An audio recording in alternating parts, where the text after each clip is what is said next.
All right, everybody. Good evening. Okay, I hope you can hear me clearly, see me clearly. Hello, everyone. Glad we'll be able to each other once again. Let me just make sure this is shared so everyone who needs to hear it and see it will see it. So just 1 second. I hope you're all doing well. Let me fix the camera a little bit. Okay. And we're going to share this. 1 moment, we'll share this. And then we're going to begin. Hope you have, if we can see the link, you can download the source sheet.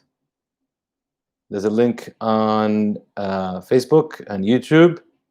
So we have just a 1-page source sheet. This is a shorter source sheet, but full of beautiful Torah. So hang in there. I'm just going to share this. Share now. All right. Done. All right. So, guys, hello, everybody. Download the source sheet. We're going to get learning. Yep. And tonight's topic is Back from the Dead, which is a spooky title. It's a spooky topic, but it is that way. If you're unable to hear me, please let me know, because I'm using a microphone, a new microphone. I hope it works. Okay, so I've chosen 3 stories to study today with each other. The 3 stories are completely unrelated one to the other. Once again, like it in previous weeks, each one their own drama, each one their own lessons, each one their own story. However, I do want to, towards the end, wrap up a sort of a common theme or an important theme that we have in the Jewish tradition, and it's something we should be focusing on more and talking about more. So that's the goal today. Let's begin. Story number, which one should we do first? We're going to do story number 1 first. It's number 1 on the source sheet. It's from the Talmud Megillah, page 7b. This is truly an outlandish story. Let's just take a step moment and talk about the introduction. There are 2 things in life that on the one hand we take for granted, on the other hand we don't take for granted. Birth and death. Birth. A child is born, a child comes into the world. On the one hand, big deal. Everyone has babies. Humans have babies, animals have babies, so what? On the other hand, whenever a birth happens, especially if it's someone close to you or your own birth or whatever, it leaves you in amazement. And it's something you can't get your hand around, you can't get your mind around, and it picks you up to levels of amazement, of inspiration, of wonderment, of questions, of who knows what. Why? I think deep down what you're asking is, where did this come from? Like, here all of a sudden there's this living thing and it just emerged. And where was this beforehand? Where's it from? And the same thing is when it comes to death. Death, sad, death is tragic. We never like to talk about death or to experience death in the family or a loved one. No matter how much we know it's coming, it's one of those few things that are guaranteed in life.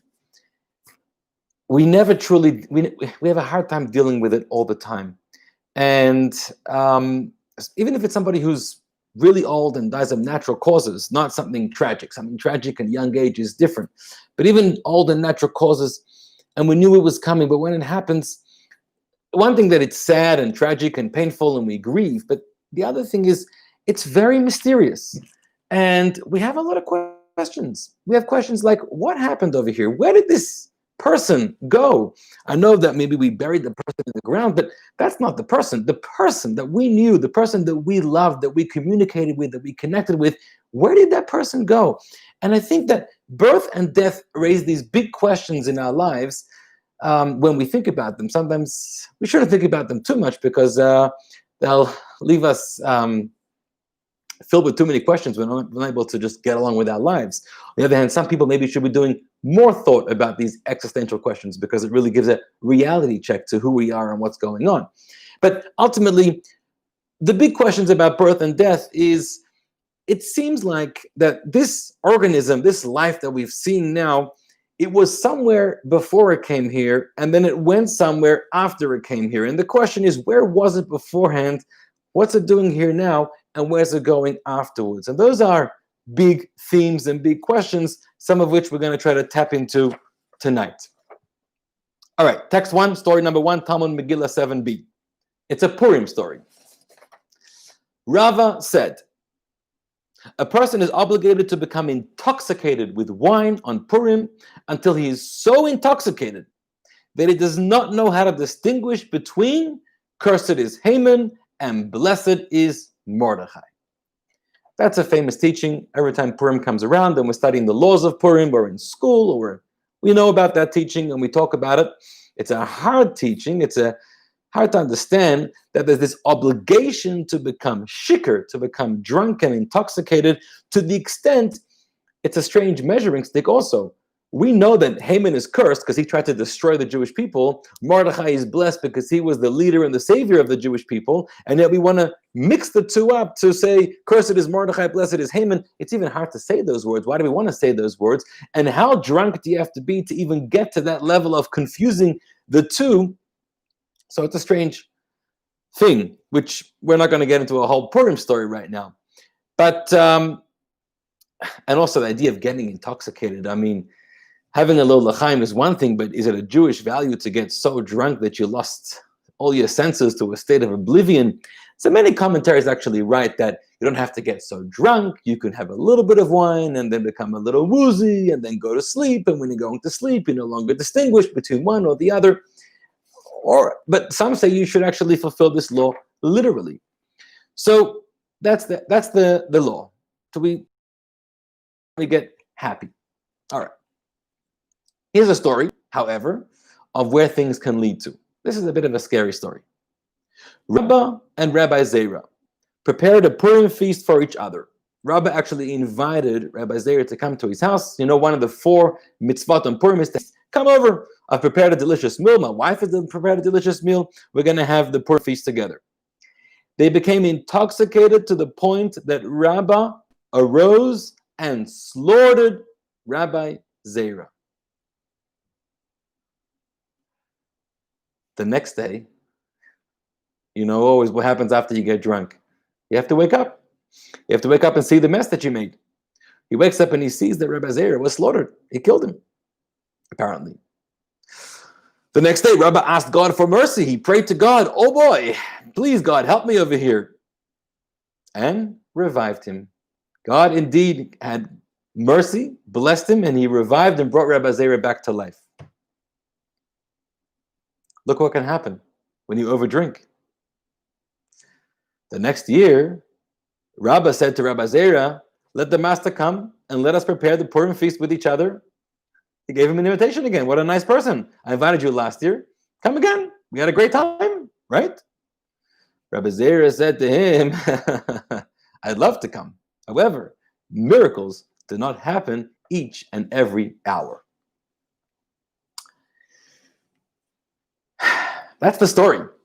That's a story about death and about coming back from death, because apparently he died and then Rabbah brought him back to life. You know, you ever thought about, we know about Tchiyat HaMetim, where we believe that at the end of days, all dead people will come back alive. Well, here's a story that actually happened once upon a time. Someone was brought back to life. You know, when people are in very complex, difficult end-of-life stages and they've almost passed on, and then we managed to medically revive them. So we talk about bringing people back to life, but it's never actually happened. We've never brought someone from death back to life. That's impossible. Once they've reached the stage of death, then actually you cannot bring them back to life. And if you did restore them back to life, it's because they were never actually dead, which is why it's so important to determine the point of death. Only God can bring the dead to life. But here, God blessed Rabbah and he brought Rabbi Zera back to life. Now, let's just take a moment to understand this story a little better. What is going on over here? 2 great sages, Rabbah, Rabbi Zera. This is from the 3rd century, great Talmudic sages. How are they losing their senses, losing control? I mean, a lot of us have gotten drunk before. We haven't gone around killing people. And yet, here they're killing each other. And then he's bringing him back to life. And by the way, there are some commentaries that write that the reason the Talmud brings this story is to refute the original law. The law that said you have to get drunk on Purim, well, they bring this story to refute the law. You're not allowed to get drunk on Purim because look what happens. But that's a minority opinion. Most people say that it's not refuting the law, it's just saying or forewarning what could happen if you do go out of control. So what's going on over here? And then the next year, Reb Zera, who was invited back to the feast, he's like, it sounds like he's saying, yeah, I'd be glad to come. I just don't want to rely on a miracle again. He wasn't angry with him or anything. How do we make sense of the story? So there are some commentaries that say that it's not literal, it's metaphorical, it's allegorical. He didn't really die. He didn't really kill him.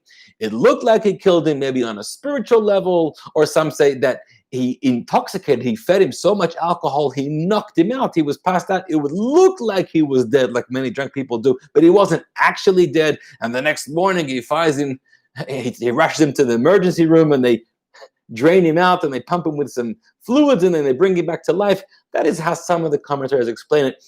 But that's not the literal way of understanding the story. And if you read the story literally, which there's no reason why we shouldn't understand it that way, Rabbah killed, he slaughtered him, and then he brought him back to life.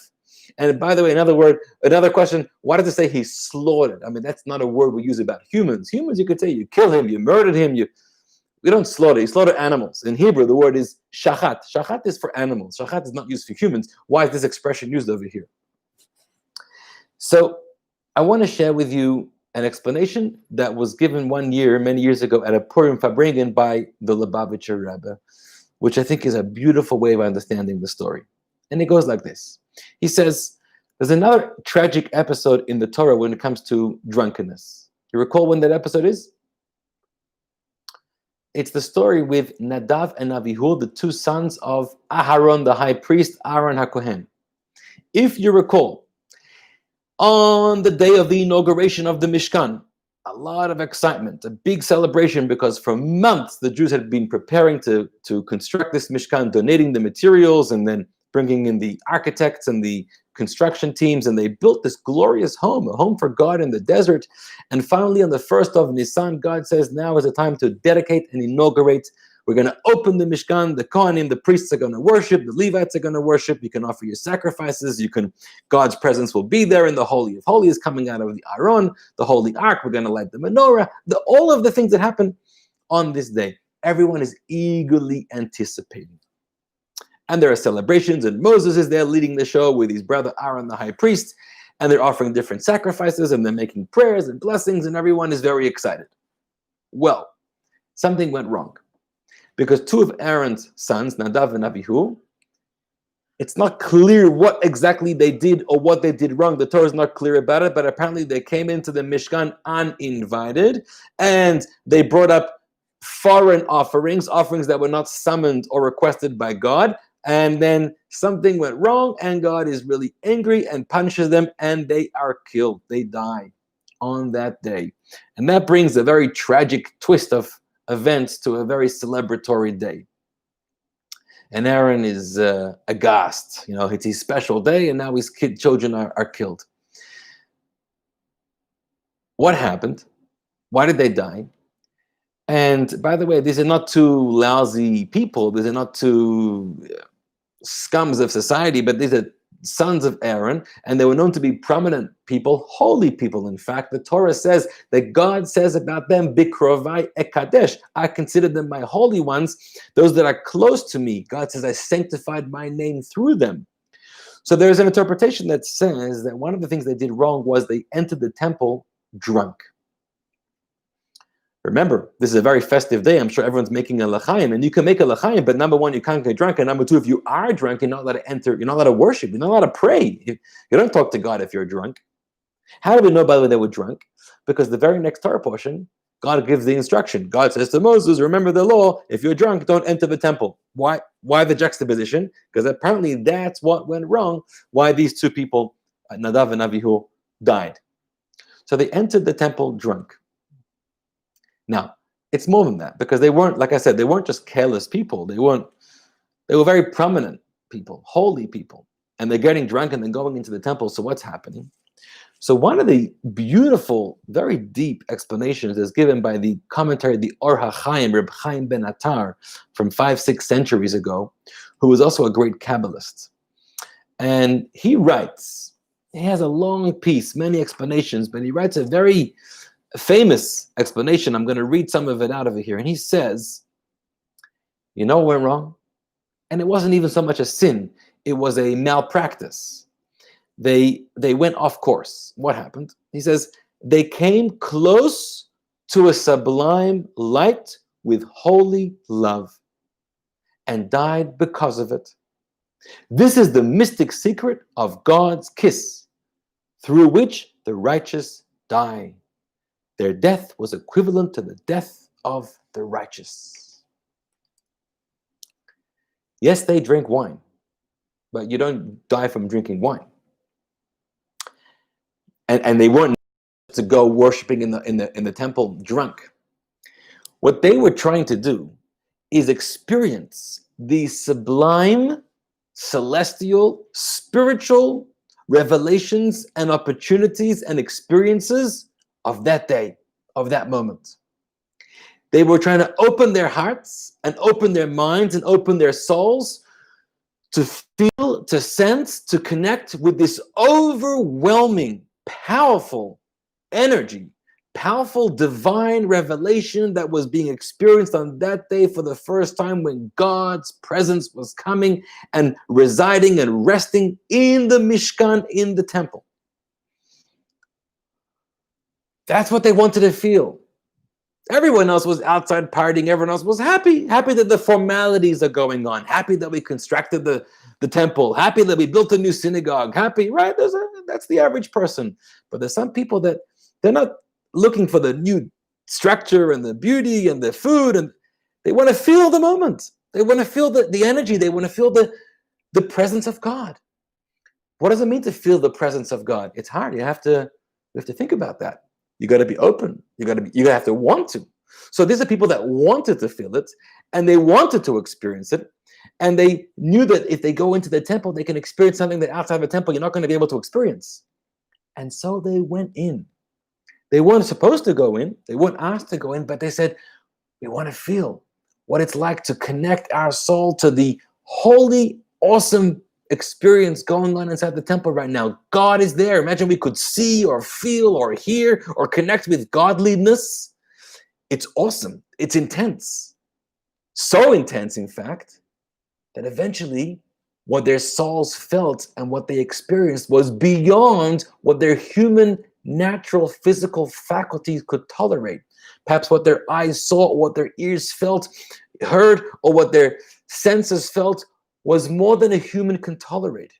It was like there was a surge of energy going through them that their physical selves were unable to absorb, to tolerate. And so vayigva, and so they expired. Their souls left their body. Their souls left because they were experiencing something which the physical bodies could not hold down, could not absorb, could not appreciate. And so their souls expired and they left. We have this concept. We know that the Talmud talks about 4 people who entered into the orchard, right? The orchard being an expression of going and peering behind the spiritual curtain. What's going on behind the scenes? You want to look to see what the human eye is not supposed to see, what we're not being told. Well, if you go there, you may see things or hear things or experience things or feel things or learn things that you're not ready for, or you're not supposed to. You don't have the maturity, or you don't have the sensitivity, you're not refined enough. And dangerous things can happen. So we're told when the 4 people went there, actually one person died. They expired. From what they experienced, it was too much for them to handle. Sometimes someone who's not in great shape, elderly or whatever, and they're exposed to a great level of joy, it's a shock. It can shock the system. And what happens is that shocks the heart, or it can shock, and then they could expire. So this is probably similar, but a little different. This is tapping into a spiritual experience that the human body cannot handle, so they expired. How did they get there? One of the ways to get there is through wine, apparently. Because wine or alcohol, what it does is it opens your senses. This we all know. Anyone who's had a little l'chaim knows that drinking a little bit of alcohol frees you up. it loosens your inhibitions. Sometimes you have these fears, or your mind is trapping you when you don't have the confidence, or you don't have the trust in yourself that you can do something and can say something, and you want to free yourself up a little bit. So alcohol is very good for that. A little bit of alcohol can help a lot. But the Talmud says more than that. Nichnas yayin yatsa sod. Yayin, which is wine, has the same numerical value as sod. Sod means inner secrets. Yayin is yud, yud, nun, which is the numerical value of 70. Sod is samach 60, vav 6, dalet is 4, again 70. So you intake alcohol, and inner secrets, or inner identity, inner self comes out, becomes more manifest and opened up. So drinking alcohol helps you connect deeper with any moment. You could be with a loved one and having some wine by a romantic dinner, or you could be at a Farbrengen and you're trying to connect and bring out and share and be open and be vulnerable. Or it could be any moment, a little bit of, you're at a party, you're feeling really inhibited and nervous and unsure about yourself. Drink a little alcohol, and trust me, you can go around talking to everybody and you can have a fantastic time. So we should all be doing this, but within moderation, of course. But if you do it a little too much, or if you go for what Nadav and Avihu were going for, they eventually expired. Coming back here to our story of Purim, Rabba and Razera, when they were throwing a Purim party, it wasn't like some of our Purim parties filled with jokes and laughter and all kinds of maybe inappropriate or just frivolous experiences. No.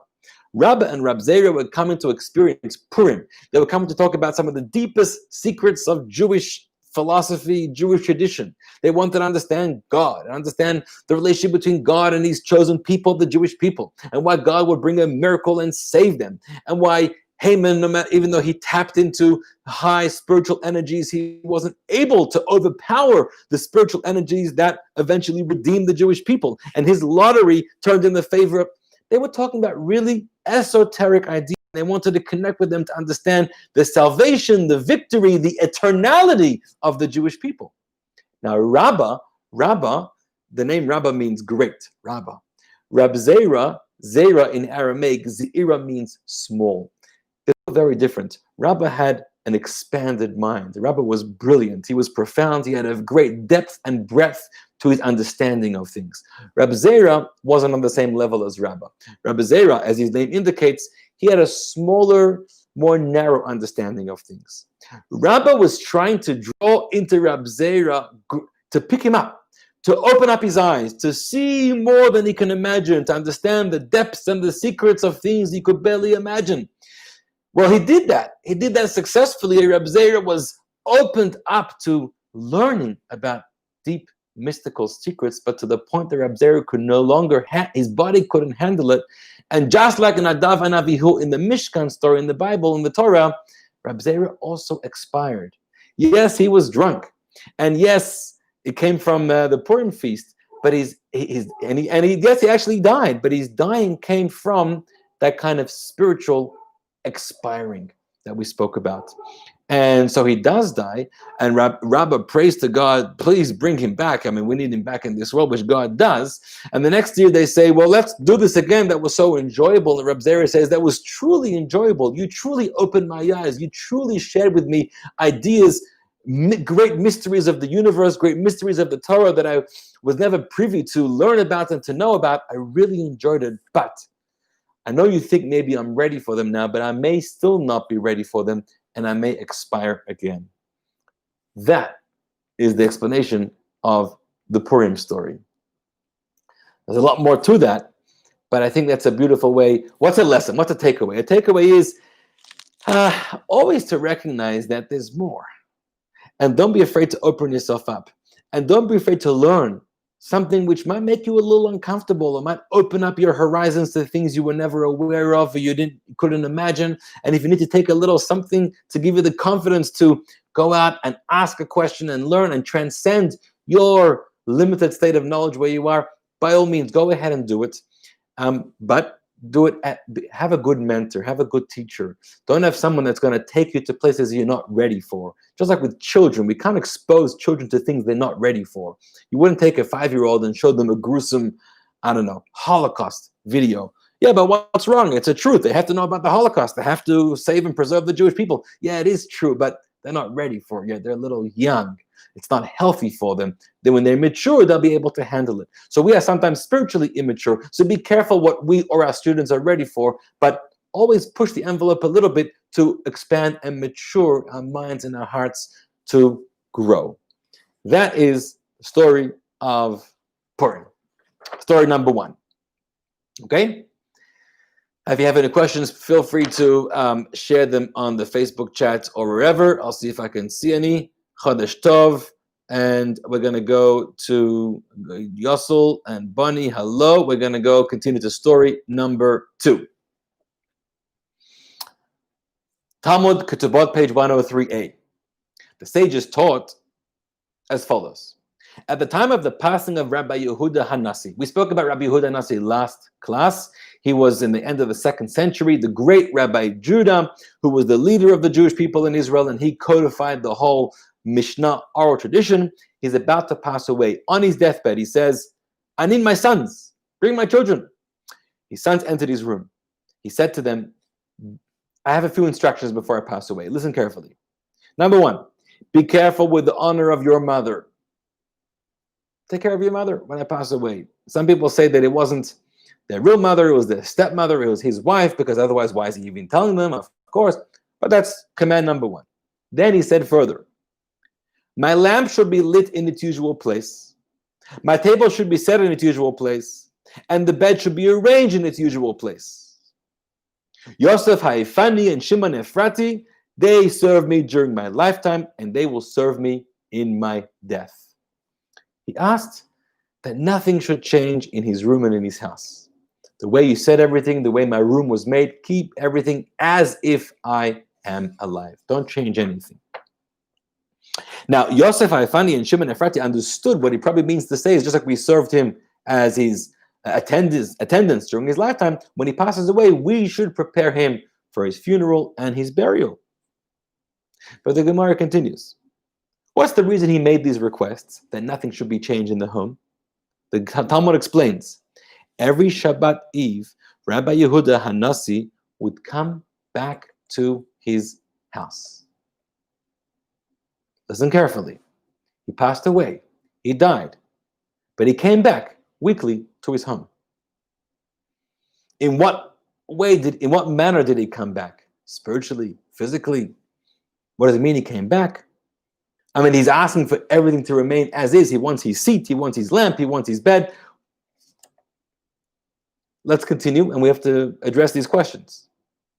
It happened on a certain Shabbat Eve that a neighbor came by and called and knocked at the door. His maidservant said to the person, be quiet. Rabbi Yehuda Hanassi is here. Don't disturb. When the neighbor heard that, when Rabbi Yehuda Hanassi heard that the maidservant had spilled the beans to the neighbor, he did not come again, so as not to cast aspersions on earlier righteous individuals. Now people are going to start to say, Rabbi Yehuda Hanassi comes back, but other great tzaddikim don't come back. It doesn't look right. Rabbi Yehuda said, I don't want to cast anything negative on anybody else. I'm leaving, and now I can never come back again.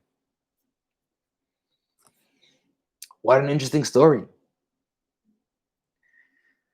The fact that people from the other world who have passed away come back, well, we talk about that a lot. We talk about people who have passed, loved ones who we feel them in our lives. They come to birthday celebrations. They come to weddings. We talk about their souls and their spiritual states being present in our life. We talk about that a lot. That's not so strange to us, although we have to understand that more. Then we go further. Then we have a practice. You may know we know, for example, Elijah the prophet. Elijah the prophet comes to every Brit Milah. He's actually there. We actually have him on a seat, and we pass the baby onto his lap and take the baby off his lap, and we have a chair for him. Or Elijah the prophet comes to the Pesach Seder. We give him a cup of wine, in fact. Some people even put a chair out for him. This is the dead coming back, visiting us. It's known, for example, by the Lubavitcher Rebbe, after his father-in-law, the previous Rebbe, passed away. Always at Shabbat meals and at the Pesach Seder, he would actually leave an empty chair for his father-in-law, the previous Rebbe, to be sitting on and attending. So we have many traditions where those who have passed on come back and are present and attend our special celebrations. But here, this is more. The commentaries say that Rabbi Yehuda Hanasi didn't just come back as a spirit, as a soul. He came back in a physical form. He came back in his body. So much so he came dressed for Shabbat. There's a whole discussion that if he was buried in shrouds, how did he come back dressed? And apparently when the dead want to come back, if they're able to come back, they can choose how they want to come back, even in their regular clothing, in this case, the Shabbat clothing. In fact, the commentary is right.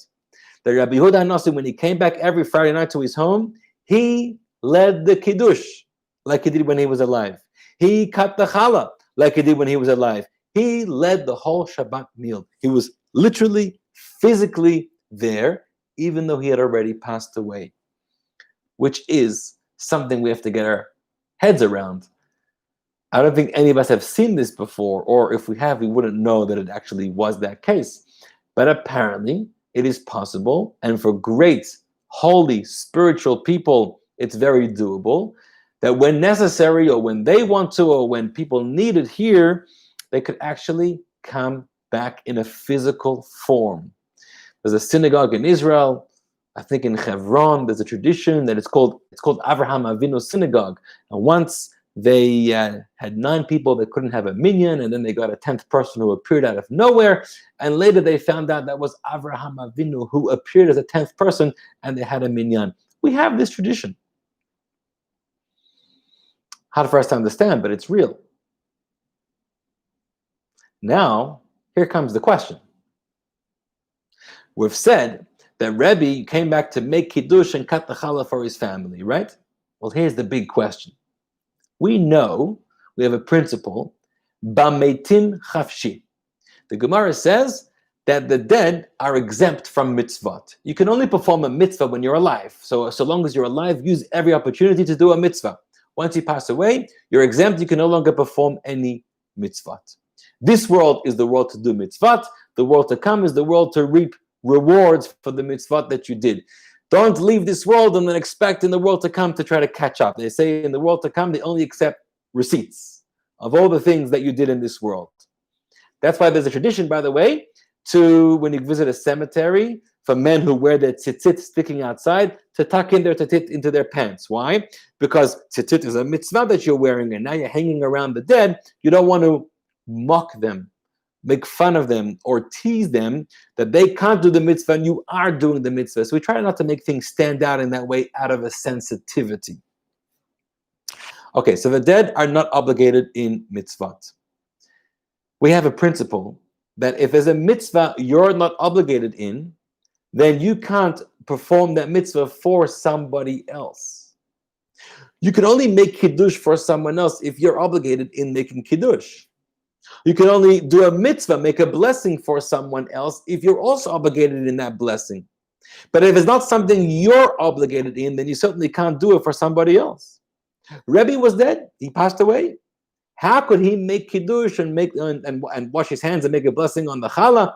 How can he do that for his family if they're alive and he's dead? They're obligated in the mitzvah. He's exempt from the mitzvah. That's the big question everybody asks. How could it make sense? Which leads the great commentaries, especially the more Kabbalistically or spiritually attuned commentaries, to use this story as a platform to explain what is life and what is death, and who is alive and who is dead. And we typically measure life and death just based on a physiological level. If we see a heartbeat, if we see neurological activity going on in the brain, we say a person is alive. And when we don't see a heartbeat, and we don't see any neurological activity, and the body turns cold, is no longer warm, we say a person is dead. That's a true standard on one level. That's one way of measuring life and death. But if you think about it, that's a really primitive, or it's a really somewhat immature way of explaining life and death. Because it's not describing quality of life. It's not describing impact and purpose of life. It's just describing the mechanical nature of a body. There are other descriptions of life and death.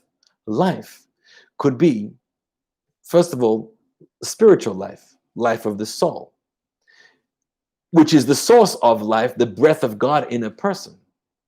That life, that's a life that isn't just a beating heart, but that's a life that's got a beating soul, a purposeful soul. That's a life with a purpose and a mission. That's a conscientious life. That's a life that is sensitive and is diligent and is conscientious to meaningful experiences, to loving kindness, to sensitivities, to compassion, to wisdom.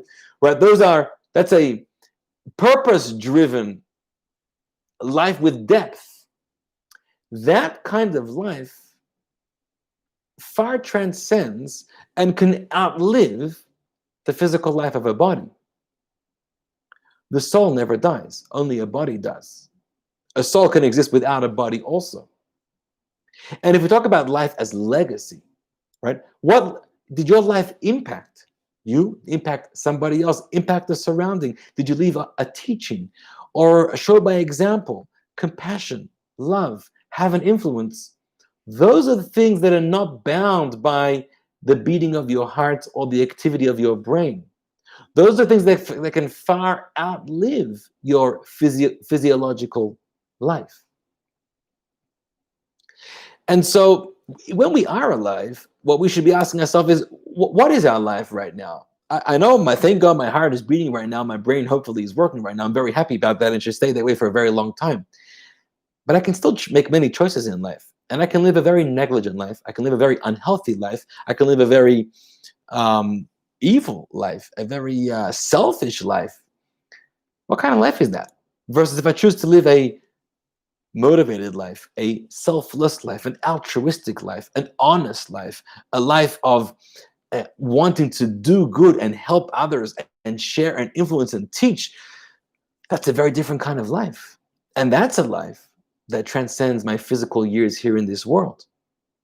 Great tzaddikim, holy people, that is their lives. Their lives are not just about their physical state here in this world. Their lives about the source of spirit and love and compassion and teaching and wisdom and sanctity and holiness and inspiration that they brought down to this world and shared with others, with their students, with their followers, with their families, with their communities. That's a real life. That's a life that continues to live on long after they pass away. And so the expression goes, Tzadikim b'misasam nikroim chayim. The righteous, even when after they pass away, they're still alive. And vice versa. Rishoyim b'chayim nikroim mesim. The wicked, even when they're alive, are considered dead. Meaning, you could have a beating heart and an active brain, but you're using that physical life for evil, for selfish, for unholy matters, then in the terms of real life, you're dead. Meaning you're not contributing truth and honesty and goodness to this world. You're just taking up space in this world on the measuring stick of how we value real life. That's dead. So you're physically alive but spiritually dead. Whereas those that are physically dead but spiritually alive, and that is the true life. That's when a life extends far beyond your physical years in this world. Which is why we say when we're alive, we know nobody lives forever. But what you try to accomplish in this world is to connect with things and achieve things that do live forever, that will far outlive your physical years in this world. So much so that even after, the commentaries say, even after Rabbi Yehuda passes away and legally he has the definition of a dead person, he could come back in physical form to his family and do the mitzvah for them because he was considered also obligated in the mitzvah because he never really died. He's always alive. The holy, righteous people are always alive. That's a very deep idea because it's happening right now. Right now, Moses, think about Moses and think about other great spiritual people and holy tzaddikim throughout history. We don't have them in this world anymore, but we are influenced by them. Their teachings are here. Which means they are here. Now, we've never got to see them physically, although it sounds like they probably could visit us physically if they wanted to, like Rebbe did to his family. But it makes us redefine or reimagine what life really is and how we're living our life here in this world. Which leads us to the final story for tonight. because there's a section of the Zohar called Sefer HaGilgulim, which means the book of reincarnations.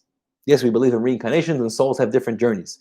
And it says there that this Rabbi Yehuda Hanasi, the person who died but came back and visited his family, he actually was a Gilgul, was a reincarnation of Yaakov Avinu, of the great patriarch Yaakov Jacob. Jacob, one of the three patriarchs, but also considered like the Bechir, like the most precious of all three. Why is that significant for us to know that he was the Gilgul, the reincarnation of Jacob? Because now I want to introduce the third story of the Talmud in Tanit 5b. Source number 3. Rabbi Nachman and Rabbi Yitzchak were sitting and eating together at a meal. Rabbi Nachman said to Rabbi Yitzchak, as we say in Yiddish, Nu, zog epis.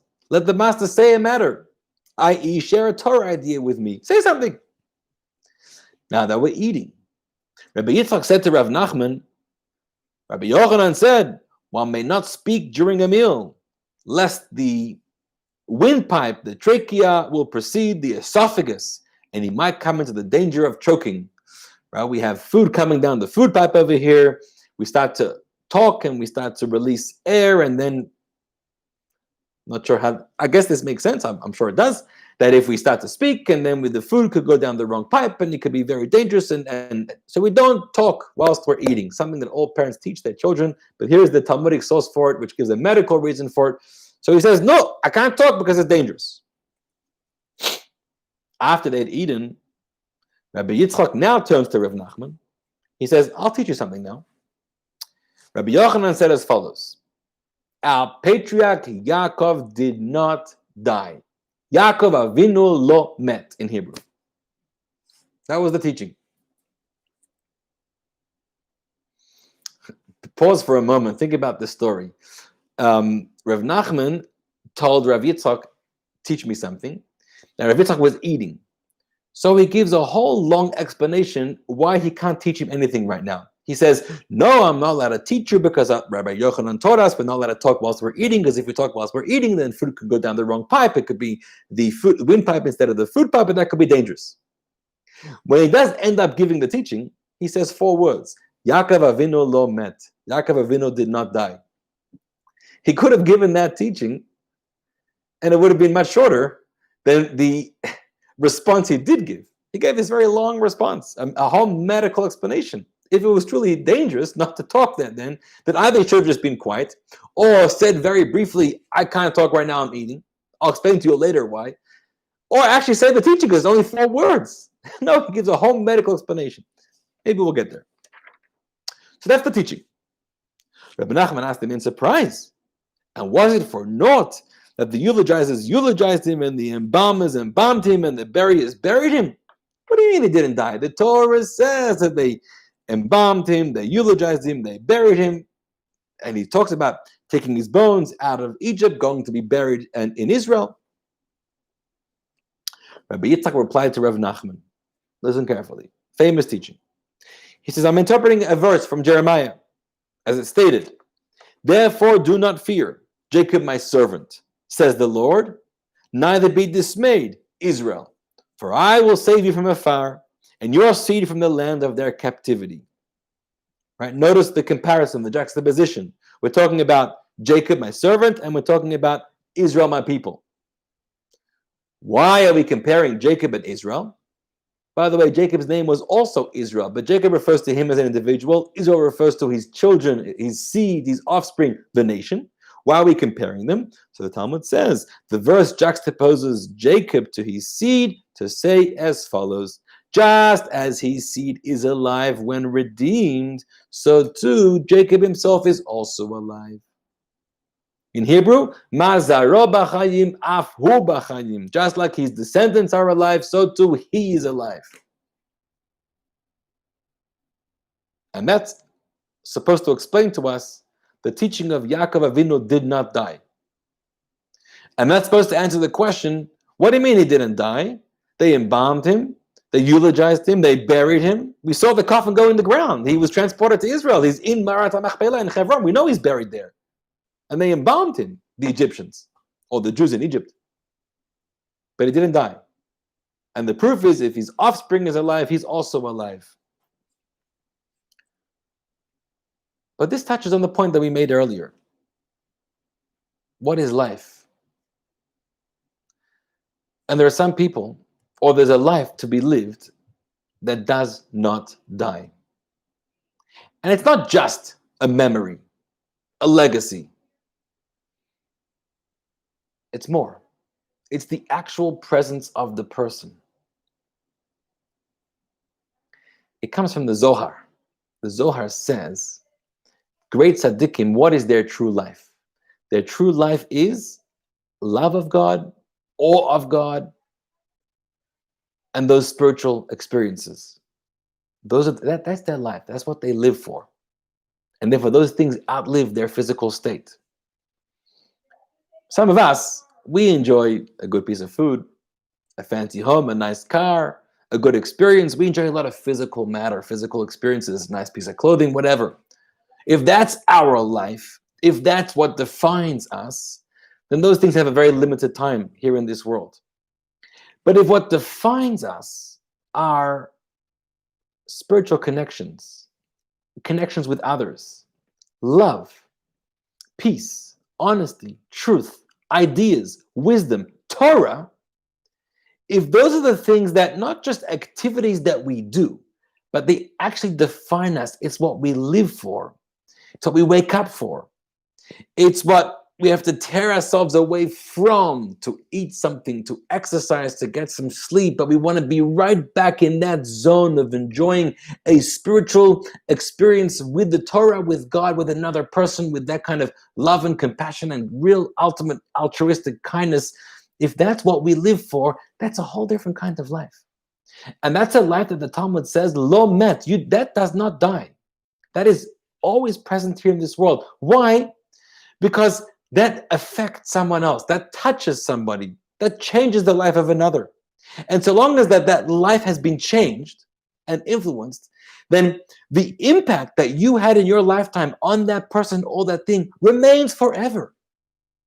And the Talmud says, if the descendants are alive, then you are alive. Meaning, whatever is happening, whatever you put into motion, because you built a family, you influenced another person, you turned the person onto the path of Torah, you connected them with God. And what kind of ripple effect did that have? They influenced their family, and they had other children, and they had students, and forever, there's going to be this new thing set into motion in this world on account of your life that you dedicated yourself to.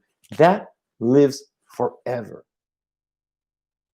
So the Torah says an interesting expression when some of the patriarchs passed away. It doesn't say vayamat and they died, like by Jacob. It doesn't say that. It says vayigva. It says they expired. Expiring is different than dying. And it says vayigva vayasef el amav. They expired and were gathered to their people. The literal meaning is they expired from this world and were gathered to their people, to their ancestors in heaven. But some of the Hasidic commentaries say more. No. Vayigva, they expired, and even when they expired, they were regathered back with their people, with their students, with their communities, with their families, to the extent, actually, they may be with them more than when they were alive. That's the ultimate secret. That the righteous, who live the life we've been describing till now, once they pass away, could be more present, more impactful, more alive with their loved ones than when they were physically alive.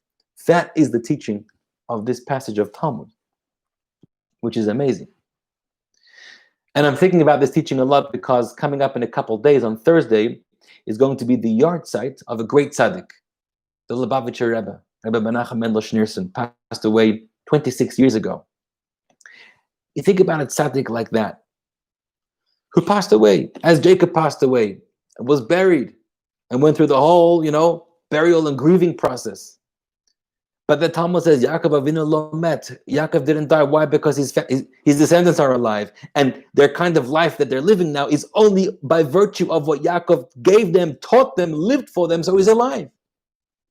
Think about the thousands of students of the Rebbe around the world, myself included. I consider myself a chassid, and I'm inspired by the Rebbe's teachings, and my life's work is always trying to be influenced by his teachings, and to spread the Torah and connect with others and bring them closer to the path of Torah, and then to change this world and bring more peace and more Torah to the world, and eventually to bring Mashiach. That's our goal. And think about the tens of thousands or hundreds of thousands or millions of people influenced by a person who dedicated their entire life to love of God, awe of God, to the experiences of Torah study, to doing another mitzvah, to reaching out to someone else genuinely with loving kindness, to care about someone, to worry about the welfare of somebody, their physical welfare, their spiritual welfare, to commit your life to a true life. The Rebbe was someone who was not at all defined by anything physical, money and possessions and wealth and homes. None of these things, he didn't live for these things. None of these, that wasn't his life. He lived to teach.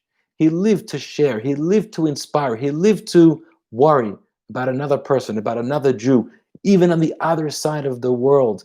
Such a person, that doesn't die. That lives on. And we're seeing in ourselves and in the Jewish world today how much that lives on now more than ever. And so I guess on the yard side, the question we ask ourselves, or the challenge we have is, sorry, how do we make it more alive? More alive in us and more alive in others. So, to close, I actually want to share with you a beautiful vart, beautiful teaching I'll share with you. It's part of a previous story, the story about getting drunk. It's important just to follow up with this point. There's a famous teaching that says, the Gemara says, that a person, you want to understand the person, you can recognize them in one of three ways. Koso, kiso, kaso. A play on words. Koso means his cup, kiso means his pocket, kaso means his anger, his emotional state. You want to know about a person? There's three tests you can give a person. Number one, koso, his cup. Give a person to drink. Make a person drunk. You'll learn everything about a person. All his innards and inner self and thoughts were going to come out. If he's a good person, a quality person with profound thoughts and ideas and emotionally healthy, full of loving kindness, it's all going to come out. His beauty will come out even more than when he's not drunk. And if it's a person that's filled with a lot of darkness, that'll also come out. So that's how you measure a person. Get them a little drunk. So is their pocket. You want to measure a person? Touch their pocket. Talk about money. Talk about tzedakah. A person who, you could be a little bit of money or a very wealthy person. It doesn't matter. It's about, can you give what you have away to someone else proportionally to what you have? Talk about money with people. Some people, you talk about money, they get all uncomfortable. They don't like to talk it. Don't pry into my very private, sacred space, my money. Some people want to have a conversation. How can I help? I have something that I can give away. I have extra. I have surplus. I can give charity. I would love to. Help me understand where I can give, how I can make an impact. So you see how people are with their money, with their possessions, with their homes, with their hospitality, with their car, with their whatever, some people are very controlling and very tight-fisted, and some people are able to share themselves that way. And finally, the third way to be able to identify or understand a person is kaso, is their emotional state, is their rage. Put a person in a situation that knocks them off, right? That something completely unexpected and negative and difficult and challenging comes their way. Do they react? Do they blow a fuse? Do they throw a fit? Do they turn angry? Do they scream? Do they shout? Do they break glass? Do they start to rip everything apart around them? Or can they remain calm, collected, faithful, hopeful? It's okay. It didn't go as planned. We'll fix it. Don't worry. Don't put the blame on somebody else. Be a part of the solution, not part of the problem. We'll get through this. This too shall pass. Two kinds of people, or those are two extremes and everything in between. Three ways you can understand the person. Tonight we learned about life and death. And we understood that the border between life and death may be very different than how we imagine them to be. And we should never experience death. And people who have loved ones who have passed away, it's always a tragic thing. But think about the true life of your loved one. The true life of your loved one, their love and their compassion and their good deeds and their teachings and their wisdom and their legacies is alive just like it's always been alive. that cannot die. And so long as you and your loved ones and your families and others are being influenced and changed and transformed by them, they are very, very alive.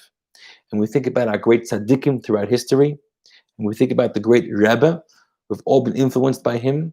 So it's a special day to dedicate to doing more, an extra mitzvah, and hoping that very soon we'll have the resurrection of the dead in a literal sense of all those who have passed away in a healthy way with the coming of Mashiach. May it happen speedily. Thank you for joining us, my friends. Bless you all. Have a good night, and we'll see you next week, next Tuesday, 8:30 p.m. All the best.